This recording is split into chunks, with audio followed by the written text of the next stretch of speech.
हरि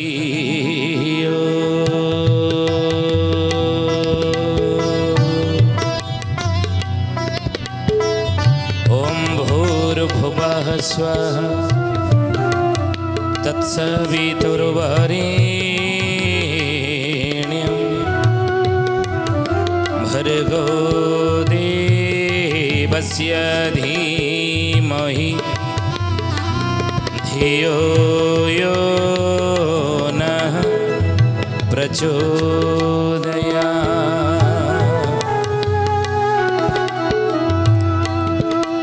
महाब्रह्म निर्विकल्पं पूर्णानंद मयं हरि सर्वघटेज अच्युत तस्य पदे नमाम्यहम्।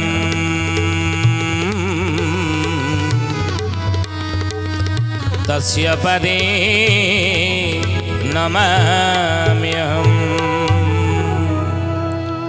बोलिए महापुरुष अच्युतानंद जी की जय। सुधी जानी ज्ञानी गुणी मंडली आजिर मालिका वचन को आपण मानक स्वागत जनाऊँ। आजिर मालिका वचन रे आमे आलोचना करिया को जाउछि अच्युतानंद महापुरुष शिष्य रामचंद्र को कहउछन बापुरी कली जुग रे देवादेवी माने आ पूजा पाइबे नाही। कली जुग रे देवादेवी माने आ पूजा पाइबे नाही मंदिर मानकरे। शिष्य रामचंद्र पचारे गुरुदेव केबे कली जुग रे केबे देवादेवी माने आ पूजित हेबे नाही बा पूजा पाइबे नाही। महापुरुष मालिकार लिखिछन आमे से विषय आज आलोचना करिबा। हे ज्ञानी गुणी मंडली आलोचना शेष जने भक्तर ना मध्य आपन को आमे कहबो कि से भक्त को तार जन्म कोन तार ना हिथिबो जाको 600 वर्ष तले अच्युतानंद महापुरुष भक्त तालिकारे ता ना लिखिछन भक्त कलारे से जन्म हिथिबो।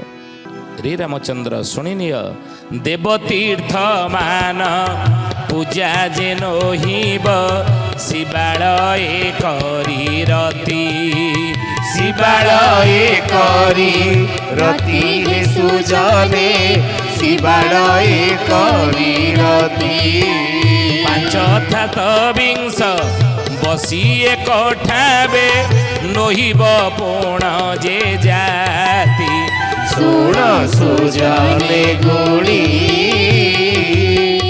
बेल काल आसी लाणी हे सुण सुजने गुणी।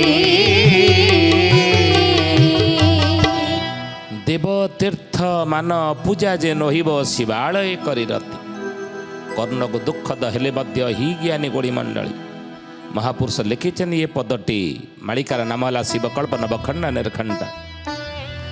कहले देवतीर्थ मान पूजा जे नहिब पूजा आगु हबनी शिवालय करी रति मंदिर मानकरे ये सब चलो। आज आप जाऊना देखिए विभिन्न मंदिर जातु आप देखिए से मंदिर रे पुओ झील माने नहीं पुओ झील माने कपल माने सेठी जाइए ये हूँ निरला स्थान से चल जा से आम वार्तालाप करवा से कथोपकथन करवा से आम से समय बितेवा नहीं अप्रिय हेले मध्य कर्ण को अप्रिय कथा शुणा को कर्ण को कष्ट हेले मत ये अप्रिय सतना नहीं आओ 5-7 विंश बसी एक ठावे नहिब पुण जे जाति महापुरुष कहते 5-7 सब एकाठी हेबे जातिगतर आगु को किछि रहिब नाही से समय रे।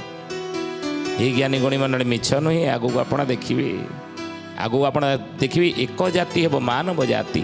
महापुरुष लिखिचंदी एभली परिस्थिति आसीबो कैबल्य बोलीण अर्ण मंडली करिबे अर्ण मंडली करिबे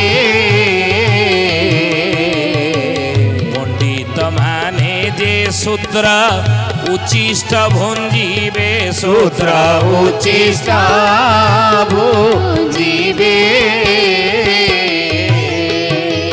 कैबल्य बोलीण अर्ण मंडली करिबे। आज आपण भोजी भात हेउछि गोटे जगह भोजी भात हेउथिबो पिकनिक ही मन आगे आम जाऊना कि विभिन्न जगह को ତେଣୁ ସେଠି ଭୋଜିଭାତ କଲାବେଳେ କିଏ କାହା ଜାତିକି ଆଉ ପଚାରିକି ତୋର କେଉଁ ଜାତି ତୁ ଅଲଗା ବସିକିରେ ଖା, ସିଏ ଅଲଗା ଆଗରୁ ଥିଲା ଏ ଜାତି ପ୍ରଥା ଯେଉଁ ବାଛ ବିଚାର ଅନେକ ଥିଲା ଆଗରୁ ବହୁଳ ଭାବରେ ପ୍ରଚଳିତ ସମାଜରେ ହେଇଥିଲା। କିନ୍ତୁ ବର୍ତ୍ତମାନ ତାହା ନାହିଁ। ଆମେ କାହାକୁ ପଚାରୁନାହାନ୍ତି ତୁମେ କେଉଁ ଜାତି, ତୁ ମୁଁ ଏଠି ବସି ଖାଉ ତୁ କେଉଁ ଜାତି, ନା ଆଗରୁ ଥିଲା ପଚାରୁଥିଲେ ନାଇଁ ଏ ସାଡ଼େ ଯା ସେଠିକି ବସ ଦୂରରେ। 50 ବର୍ଷ ତଳକୁ ଯଦି ଚାଲିଯିବା ନା ଗାଁ ଗଣ୍ଡାରେ ଯେତେବେଳେ ଭୋଜି ହୁଏ ସେତେବେଳେ ଅସବର୍ଣ୍ଣ ମାନେ ପଛରେ ଆସିକି ଖାଆନ୍ତି ନାଇଁ, ଆପଣ ଦେଖିଥିବେ ନଜର ଥିବ। ଆମେ ଘର ଭିତରକୁ ପ୍ରବେଶ କରେଇ ଦିଅନ୍ତେ ନାହିଁ। ଇ ଗୋଟେ ଅନ୍ଧ ପରମ୍ପରା ଥିଲା। ମାନବ ଜାତି ଏକ ଜାତି ନା ମାନବ ସମାଜ ଏକ ଜାତି ନାଇଁ।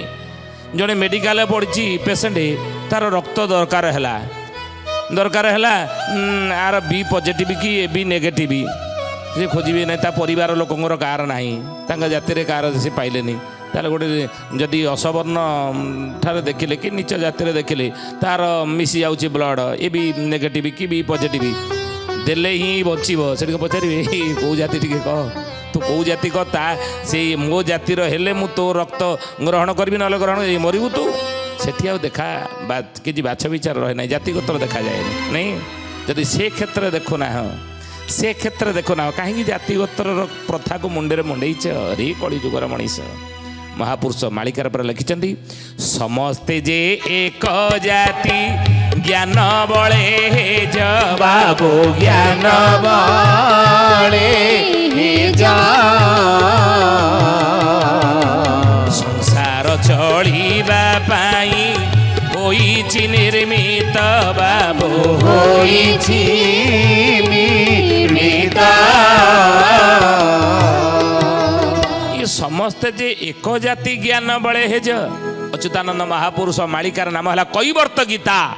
କୈବର୍ତ୍ତ ଗୀତାରେ କହିଲେ ସମସ୍ତେ ଯେ ଏକ ଜାତି ଜ୍ଞାନ ବଳେ ହେଜ। ତୁମେ ଜ୍ଞାନ ବଳରେ ଦେଖୁନ ସମସ୍ତେ ପରା ଏକ ଜାତି। ସୃଷ୍ଟି ଭିଆଣ ବ୍ରହ୍ମା ଯେଉଁ କଲା 56 କୋଟି ଜୀବ ଭିଆଇଲା, ସେଥିରେ ମାନବ ହୋଇଲା ସାର, ବର୍ଣ୍ଣ ଗୋଟିଏ ହେଲା କର୍ମ ବଳର। ବର୍ଣ୍ଣରୁ କର୍ମ ଯେ ସୃଷ୍ଟି ହୋଇଛି, କର୍ମ ଛଡ଼ା ଆଉ ନାହିଁ ରେ ଗତି। ତେଣୁ ବର୍ଣ୍ଣଟା କର୍ମରୁ ଆସିଛି ବୋଲି ଗୀତାରେ ଭଗବାନ କୃଷ୍ଣ ଅର୍ଜୁନକୁ କୁରୁକ୍ଷେତ୍ରରେ ବୁଝେଇଲେନି ମହାଭାରତ ଯୁଦ୍ଧରେ, ରେ ଅର୍ଜୁନ ଚାତୁର୍ବର୍ଣ୍ଣମୟା ସୃଷ୍ଟ ଗୁଣ କର୍ମ ବିଭାଗେ ସହ, ମୁଁ 4 ଜାତି ତିଆରି କରିଛି ବ୍ରାହ୍ମଣ କ୍ଷତ୍ରିୟ ବୈଶ୍ୟ ଶୂଦ୍ର। କର୍ମ ଅନୁସାରେ ଜନ୍ମ ଅନୁସାରେ ନୁହଁ, ଗୁଣ ଆଉ କର୍ମ ଅନୁସାରେ ଜାତି। ଯିଏ ଯେଉଁ ଗୁଣର ତା କର୍ମ ଯେମିତି ସେ ସେଇ ଜାତିରେ ହିଁ କ'ଣ ପରିଚିତ ହେବ ନା ପରିଗଣିତ ହେବ। ଜନ୍ମରୁ ନୁହଁ କର୍ମରୁ ହିଁ ଜାତି। କର୍ମରୁ ବର୍ଣ୍ଣ ଯେ ସୃଷ୍ଟି ହୋଇଛି, କର୍ମ ଛଡ଼ା ଆଉ ନାହିଁରେ କିଛି ମହାପୁରୁଷ ଲେଖିଛନ୍ତି। ତେଣୁ ହି ଜ୍ଞାନୀ ଗୁଣୀ ମଣ୍ଡଳୀ ଆଗକୁ ଆପଣ ଦେଖିବେ ଜାତିଗୋତ୍ର ଇଏ ସମାଜରୁ ପ୍ରଥା ଧୀରେ ଧୀରେ ଉଠିଯିବ। ଥିଲା କ'ଣ ନା ବାଲ୍ୟ ବିବାହ ପ୍ରଥା, ଇଏ ଉଠିଯାଇଛି ଏ ପ୍ରଥା। ଥିଲା ସତୀଦାହ ପ୍ରଥା, ଇଏ ଉଠିଗଲାଣି। ପରଦା ପ୍ରଥା ଥିଲା, ଉଠିଗଲାଣି। ଏଇଟା ଯେଉଁ ଅଛି ଜାତିଗୋତ୍ର ପ୍ରଥା, ଇଏ ମଧ୍ୟ ଧୀରେ ଧୀରେ ଉଠିଯିବ ବୋଲି ଅଚ୍ୟୁତାନନ୍ଦ ମହାପୁରୁଷ ଲେଖିଲେ। ଏକ ମୁଖରୁ ଅପର କରୁଥିବେ ଗ୍ରାସ ବାବୁ କରୁଥିବେ ଗ୍ରାସ, ଗଞ୍ଜାଇ ଘାଇଣ ଖାଲି ବୋଲାଇବେ ଦାସ ବାବୁ ବୋଲାଇବେ ଦାସ। ଆଜିକାଲି ଆପଣ ଦେଖିବେ ଯେଉଁମାନେ ଗଞ୍ଜେଇ ଟାଣୁଥିବେ, ଗଞ୍ଜେଇ ନିଶାର ଅଭ୍ୟାସ ଯାହାକୁ ଥିବ, 8-10 ଜଣ ବଜାଇଥିବେ, ଯିଏ ଟାଣୁଥିବେ ସେ ତା ପାଟ ଦେଖିବେ ଚିଲମଟି ସିଏ ଟାଣି ସାରିଯିବ, ତା ପାଠରୁ ଆଉ ଜଣେ ନେଇଯାଉଥିବ, ସେ ମୋତେ ଦେ, ସିଏ 200ଟା ଟାଣିବ, ତା ପାଖରେ ଆଉ ଜଣେ ବସିଥିବ, ସେଠି କ'ଣ ପଚାରନ୍ତି ଇରେ ତୋ ପାଠରୁ ମୁଁ ନେଲି ଏ ଚିଲମ ତୁ କେଉଁ ଜାତି ପଚାରନ୍ତି ନା। ଏଇ କଥା ମହାପୁରୁଷ ଲେଖିଲେ। ସେଠି ଜାତିଗୋତ୍ର ଦେଖୁନାହାନ୍ତି, ଏଠି ଆପଣ ଦେଖିଲେ ନା। ଆଗକୁ ମହାପୁରୁଷ ଲେଖିଛନ୍ତି 7-5 ବସି ଏକଠାବେ ନହିବ ପୁଣ ଯେ ଜାତିଗୋତ୍ର ଉଠିଯିବ। ଆଉ ସେତେବେଳେ ଦେବତୀର୍ଥ ମାନ ପୂଜା ଯେ ନହିବ ଶିବାଳୟ କରି ରାତି, ଶିବାଳୟ କରି ରତି। ଦେବତୀର୍ଥ ମାନ ସବୁଯାକ କ'ଣ ମହାପୁରୁଷ କହିଲେ ପୂଜା ସେଠି ହେବ ନାହିଁ, ବୁଝିଲି ମହାପୁରୁଷ ଲେଖିଛନ୍ତି। बोलिए महापुरुष अच्युतानंद जी की सुथी जनी ज्ञानी गुणी मंडली आलोचना शेष जड़े भक्तर ना आम कहबू किए से भक्त कौन तार ना कौट तार जन्म हो ମହାପୁରୁଷ କହିଲେ ଦେବତୀର୍ଥମାନ ପୂଜା ଯେ ରହିବ ଦେବତୀର୍ଥମାନ ପୂଜା ହେବ ନାହିଁ। ମହାମୁନି ବ୍ୟାସଦେବ କହିଛନ୍ତି ଏ କଥା ଆଗରୁ ବହୁତ ପୂର୍ବରୁ। ମହାମୁନି ବ୍ୟାସ ଭବିଷ୍ୟ ପୁରାଣରେ କ'ଣ କହିଲେ? କଳୌ ଦଶ ସହସ୍ରାଣୀ ବିଷ୍ଣୁ ତେଜନ୍ତି ମେଦିନୀ ତଦର୍ଥେ ଗ୍ରାମ ଦେବତୀ ତଦର୍ଥେ ଜାହ୍ନବୀ ଗଙ୍ଗା। ମହାମୁନି ବ୍ୟାସଦେବ କହିଲେ, ଆପଣମାନେ ଶୁଣି ନିଅନ୍ତୁ, ଆମେ କହୁନୁ, ବ୍ୟାସଦେବ ଲେଖିଛନ୍ତି କଳୌ ଦଶ ସହସ୍ରାଣୀ ବିଷ୍ଣୁ ତେଜନ୍ତି ମେଦିନୀ। କହିଲେ ଯେତେବେଳେ କଳିଯୁଗ 10,000 ବର୍ଷ ଭୋଗ ହେଇଯିବ ନା, କଳିଯୁଗର ଆୟୁଷ ଆପଣ ଜାଣିଛନ୍ତି କେତେ? 4,32,000 କଳିଯୁଗର ଅଟଇ ଆୟୁଷ, 4,32,000 ବର୍ଷ କଳିଯୁଗର ଆୟୁଷ। କିନ୍ତୁ କଳିଯୁଗ ଯେତେବେଳେ 10,000 ବର୍ଷ ଭୋଗ ହେଇଯିବ ସେତେବେଳେ ବିଷ୍ଣୁ ତେଜନ୍ତି ମେଦିନୀ। ଏ ମେଦିନୀ କହିଲେ ପୃଥିବୀ କି ଭଗବାନ ବିଷ୍ଣୁ ତ୍ୟାଗ କରିଦେଇ ସ୍ୱଧାମ ପ୍ରତ୍ୟାବର୍ତ୍ତନ କରନ୍ତି, ସ୍ୱଧାମକୁ ବୈକୁଣ୍ଠ ଧାମକୁ ଚାଲିଯାଆନ୍ତି। ତଦର୍ଧେ ଗ୍ରାମ ଦେବତୀ। ଆଉ କଳିଯୁଗ ତାର ଅଧେ, 10,000 ଅଧେ କହିଲେ କେତେ? 5,000। ତେଣୁ କଳିଯୁଗ 5,000 ବର୍ଷ ଭୋଗ ହେଇଗଲେ ଗ୍ରାମ ଦେବା ଦେବୀମାନେ, ଗ୍ରାମରେ ଦେବାଦେବୀମାନେ ଆଉ ମନ୍ଦିରରେ ରହନ୍ତି ନାହିଁ। ଗ୍ରାମ ଦେବତୀମାନେ ମନ୍ଦିର ଛାଡ଼ିକି ଚାଲିଯାଆନ୍ତି। 5,000 ବର୍ତ୍ତମାନ 5,000 ବର୍ଷ ଭୋଗ ସଇଲାଣି କଳିଯୁଗ। ତଦର୍ଧେ ଜାହ୍ନବୀ ଗଙ୍ଗା। ତାର ଅଧେ କହିଲେ କେତେ? 5,000 ଅଧେ କହିଲେ 2,500। 2,500 ବର୍ଷ କଳିଯୁଗ ଭୋଗ ହେଲେ ଗଙ୍ଗା ଆଉ ପୃଥିବୀରେ ରହିବେ ନାହିଁ। ଯେଉଁ ଗଙ୍ଗା ବିଷ୍ଣୁ ନଖ ମୂଳରେ ଥିଲେ ନୁହେଁ, ସେ ବହି ଆସିଛନ୍ତି କଳକଳ ନାଦରେ ପୃଥିବୀ ପୃଷ୍ଠରେ ପ୍ରବାହିତ ହେଇଛନ୍ତି। ସେ ଗଙ୍ଗା 2,500 ବର୍ଷ କଳିଯୁଗ ଭୋଗ ପରେ ଚାଲି ଯାଇଛନ୍ତି। ଆଉ ଗଙ୍ଗା ମାତା ନାହାନ୍ତି। ହଁ, ଗଙ୍ଗା ନଦୀ ରହିଛି, ନଦୀ ପ୍ରବାହିତ ହେଇଛନ୍ତି, କିନ୍ତୁ ଗଙ୍ଗା ମା ନାହାନ୍ତି, ଆଉ ରହିବେ ନାହିଁ ବୋଲି ବ୍ୟାସଦେବ ଲେଖିଲେ। ତେଣୁ ସେଇଥିପାଇଁ ମହାପୁରୁଷ ଲେଖିଲେ ନା ଗ୍ରାମେ ଗ୍ରାମ ଦିଅ ଅପୂଜା ରହିବେ ବୃନ୍ଦାବତୀ ଫିଙ୍ଗି ଦେବେ କୌଳ ବୃନ୍ଦାବତୀ ଫିଙ୍ଗି ଦେବେ। ମଣିଷ ତିଆରି କରିଛନ୍ତି ପରା କଥା କହିବ କି କେବେ? ଜୟ ଜଗନ୍ନାଥ ଜୟ ଜଗନ୍ନାଥ ଜୟ ଜଗନ୍ନାଥ ଜୟ ଜଗନ୍ନାଥ। ମହାପୁରୁଷ କହିଲେ ରାମରେ ଗାଁର ଦିଅଁ ଦେବତା ମାନେ କାହିଁକି ମନ୍ଦିର ଛାଡ଼ିକି ଗାଁ ଛାଡ଼ିକି ଚାଲିଯିବେ? କାରଣ କ'ଣ ତା ପଛରେ ଶୁଣିନିଅ। ଗ୍ରାମେ ଗ୍ରାମ ଦିଅଁ ଅପୂଜା ରହିବେ। ଗ୍ରାମରେ ଦିଅଁ ଦେବତା ମାନେ ଠିକ୍ ସମୟରେ ପୂଜା ପାଇବେ ନାହିଁ। ଆଉ ପୂଜା ପାଇବାର ଗୋଟେ ନୀତି ନିର୍ଘଣ୍ଟ ହେଇଥାଏ ନା ନାଇଁ? ଶାସ୍ତ୍ର ପୁରାଣରେ ଋଷି ମୁନିମାନେ, ଯୋଗୀନ୍ଦ୍ର ଜ୍ଞାନୀନ୍ଦ୍ର ସନ୍ଥ ମହାତ୍ମା ମହାପୁରୁଷ ମାନେ ଲେଖିଛନ୍ତି। ଶାସ୍ତ୍ର ପୁରାଣରେ ଦେବାଦେବୀମାନଙ୍କର ନୀତିକାନ୍ତି କେତେବେଳେ କେଉଁ ସମୟରେ ହେବା, କେଉଁ ନୀତି ଦେବାଦେବୀ ମାନେ ଯେଉଁମାନେ ଗାଁରେ ହେଉ ବା ମନ୍ଦିରରେ ହେଉ ବା ଅନ୍ୟ କୌଣସି ହେଉ ଦେବାଦେବୀ ମାନେ ସବୁ ସ୍ଥାପନା ହେଇଥିବେ, ତାଙ୍କର ନୀତିକାନ୍ତି କେଉଁ ନୀତି କେଉଁ ସମୟରେ ହେବାର ନିୟମ ରହିଛି। ଶୟନର ନିୟମ କେତେବେଳେ, ଜାଗ ଉଠିବାର, ଠାକୁରଙ୍କର ଦେବାଦେବୀଙ୍କର ଉଠିବାର ସମୟ କେତେବେଳେ ନାଇଁ, ସେଇଭଳି ସକାଳ ଯେତେବେଳେ ନୈବେଦ୍ୟ ଅର୍ପଣ କରାଯିବ ତା ସମୟ କେତେବେଳେ, ସକାଳ ଧୂପର ସମୟ କେତେବେଳେ, ନୀତି ନିର୍ଘଣ୍ଟ ହେଇଥାଏ। ଶାସ୍ତ୍ର ପୁରାଣ ହେଇছে ନା। ଆଉ ତା ଦେହରେ ଯଦି ବ୍ୟତିକ୍ରମ ହେବ, ସେଥିରେ ଯଦି ବ୍ୟତିକ୍ରମ ହୁଏ, ସକାଳ ନୀତି, ସକାଳ ଧୂପ, ସକାଳ ଆଳତି ଯଦି ଦିନ ବ୍ରାହ୍ମ ମୁହୂର୍ତ୍ତରେ ହେବା କଥା ସୂର୍ଯ୍ୟ ଉଦୟ ପୂର୍ବରୁ, ଯଦି ତାହା ଦିନ 10ଟା 11ଟା ବେଳେ ହୁଏ କି 9ଟା ବେଳେ ହୁଏ, ତାହେଲେ ନୀତିକାନ୍ତିର ବିଭ୍ରାଟ ହେଲା ନାଇଁ। ତେଣୁ ମହାପୁରୁଷ ସେଇ କଥା କହିଲେ ଗ୍ରାମେ ଗ୍ରାମ ଦିଅଁ ଅପୂଜା ରହିବେ, ଠିକ୍ ସମୟରେ ପୂଜା ପାଇବେ ନାହିଁ। ବେଳେବେଳେ ଅପୂଜା ମଧ୍ୟ ରହିବ, ସମୟ ଆସିବ ରାମରେ ଦେଖିବ କଳିଯୁଗ ଶେଷ ସମୟରେ ଅପୂଜା ରହିବେ, ବୃନ୍ଦାବତୀ ଫିଙ୍ଗି ଦେବେ। ବୃନ୍ଦାବତୀ କି ଲୋକମାନେ ପୂଜା କରିବାକୁ ମଧ୍ୟ ପସନ୍ଦ କରିବେ ନାହିଁ। ଆଗାମୀ ସମୟରେ ଆପଣ ଦେଖିବେ ଆଧୁନିକତାର ଚାକଚକ୍ୟ ଭିତରେ ଅପସଂସ୍କୃତିକୁ ଗ୍ରହଣ କରି ଏବଂ ସଭ୍ୟ ଶିକ୍ଷିତ ବୋଲାଉଥିବା କଳିଯୁଗରେ ଏ ଭଦ୍ର ବ୍ୟକ୍ତି ଯାହାକୁ ଆମେ ଭଦ୍ର ମଣିଷ ଯାହାକୁ କହୁଛେ କ'ଣ କରିବେ ନା ବୃନ୍ଦାବତୀ, ଆକୁ ପୂଜା କରିବା କ'ଣ ପାଇଁ? ଇରେ ମଣିଷ ତିଆରି କରିଛନ୍ତି ପରା, ୟାକୁ ମଣିଷ ତିଆରି କରିଛି ବୃନ୍ଦାବତୀ କି, ମଣିଷ ତିଆରି କରିଛି ମନ୍ଦିରକୁ, ମଣିଷ ତିଆରି କରିଛି ପଥର ମୂର୍ତ୍ତି କି, ମଣିଷ ତିଆରି କରିଛି ଏ ଧାତୁ ମୂର୍ତ୍ତି କି। ଆଉ ଇଏ କ'ଣ କେବେ କଥା କହିବ? ଆଜିକାଲି ବିଜ୍ଞାନର ମିଛ ଦ୍ୱାହି ଦେଇ ଆଧୁନିକତାର ଚାକଚକ୍ୟ ଭିତରେ ଏଇ ପିଲାମାନେ ଏଇ କଥା ପଚାରିବେ। ଶିକ୍ଷିତ ସଭ୍ୟ ବୋଲାଉଥିବା, ଉଚ୍ଚ ଶିକ୍ଷିତ ବୋଲାଉଥିବା ପିଲାମାନେ ଏଇ କଥା ପଚାରିବେ, ବାପା ହେ ମା ତମେ କହୁଛ ଠାକୁର ପୂଜା କରିବି, କାହିଁ ଠାକୁର କ'ଣ କଥା କହିବ? ସେ କଥା କହୁଛନ୍ତି, ପାଟି ଖୋଲୁଛନ୍ତି, ଖାଉଛନ୍ତି କିଛି, ଆଉ ଖାଉନାହାନ୍ତି, କଥା କହୁନାହାନ୍ତି, କାହିଁକି ମୁଁ ପୂଜା କରିବି?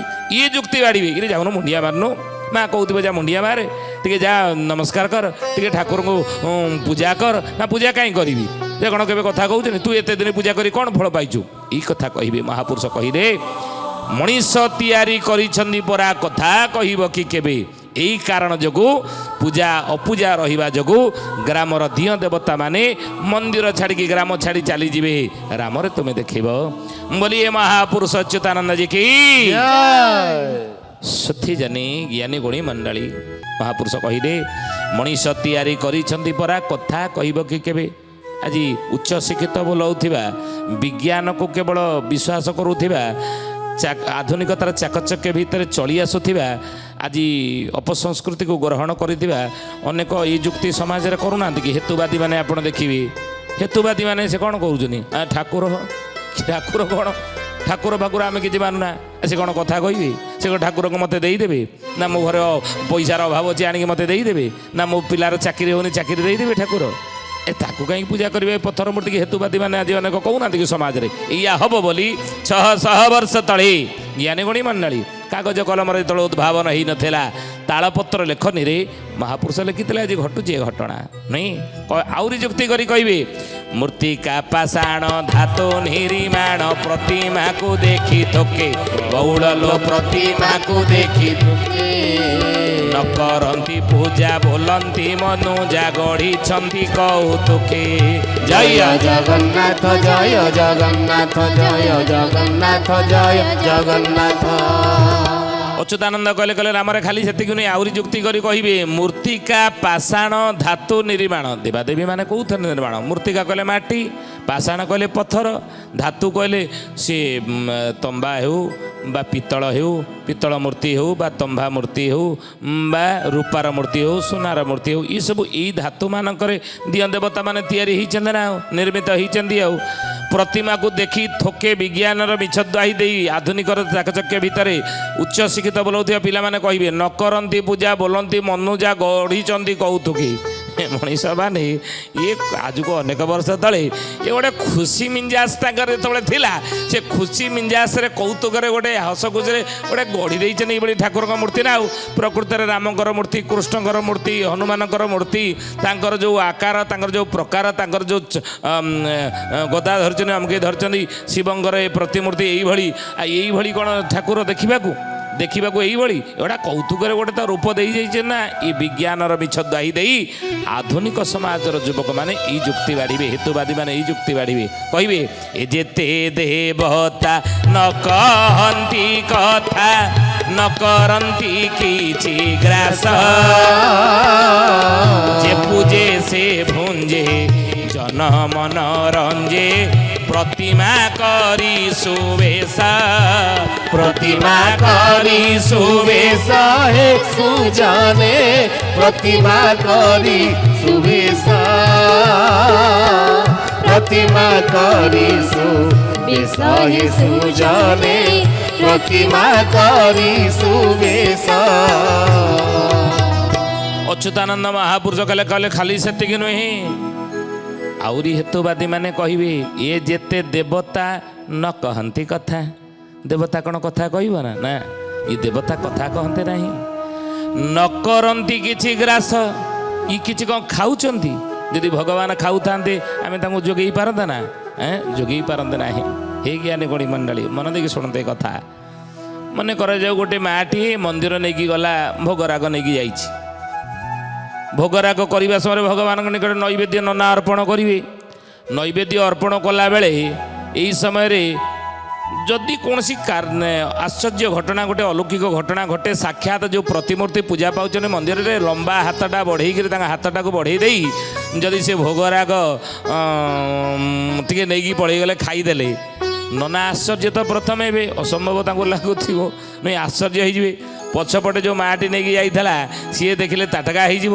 ହେଇକି ଚାରିଆଡ଼େ ପ୍ରଚାର କରିଦେବ ତୁମେ ଜାଣିଛ ସବୁ ଲୋକମାନେ ସବୁ ଶୁଣ ତୁଣ୍ଡ ବାଇଦ ସହସ୍ର କୋଶ ନ୍ୟାୟରେ ପ୍ରଚାର ହେଇଯିବ ମୁଁ ଆଜି ଯାହା ଭୋଗ ନେଇକି ଯାଇଥିଲି ସାକ୍ଷାତ ମା ଠାକୁରାଣୀ ହାତ ବଢ଼େଇକି ନେଇଗଲେ ମୋର ସବୁ ଯାକ ଭୋଗ ଆଉ ତମ ପାଇଁ କ'ଣ ଭୋଗ ପାଇବା ପାଇଁ ମୁଁ ଆଣିଥାନ୍ତି ସବୁ ଯାକ ବା ଠାକୁର ଖାଇଗଲେ ଭୋଗ ନା ଠାକୁର ଭୋଗ ଖାଇଲେ ତୋର ନା ସତ ନା କ'ଣ ନା ହଁ ସତରେ ପୁରା ଖାଇଗଲେ ନା ଯଦି ଖାଇଗଲେ ଆଜି ତାକୁ ଖାଇଗଲେ ଚାଙ୍ଗୁଡ଼ାଟା ଖାଲି ନେଇକି ଆଇଛୁ ଥାଳିଟା ନେଇକି ଆଇଛୁ ତାକୁ ଯଦି ନେଇଗଲେ ତାପରେ ତତେ ଗୋଡ଼େଇକି ଖାଇଲେ କ'ଣ ହେବ ନା ଆଉ କେହି ମନ୍ଦିର ଯିବେନି ଭଗବାନ ଖାଉ ନାହାନ୍ତି ବୋଲି ଆମେ ନେଇକି ଯାଉଛେ ନୁହେଁ ମହାପୁରୁଷ ଲେଖିଲେ କଥା ଏ ଯେତେ ଦେବତା ନ କରନ୍ତି କଥା ନ କହନ୍ତି କଥା ନ କରନ୍ତି କିଛି ଗ୍ରାସ ଯେ ପୂଜେ ସେ ବୁଞ୍ଜେ ଜନ ମନ ରଞ୍ଜେ ପ୍ରତିମା କରି ସୁବେଶ କହିଲେ କେ ଦେବତା କେଉଁ ଭକତା କେ କାହାକୁ ପୂଜିଲା କେ ଭୋଗରାଗ କରାଉଛି କେହୁ ଗୋଟା ଭୁଞ୍ଜିଲା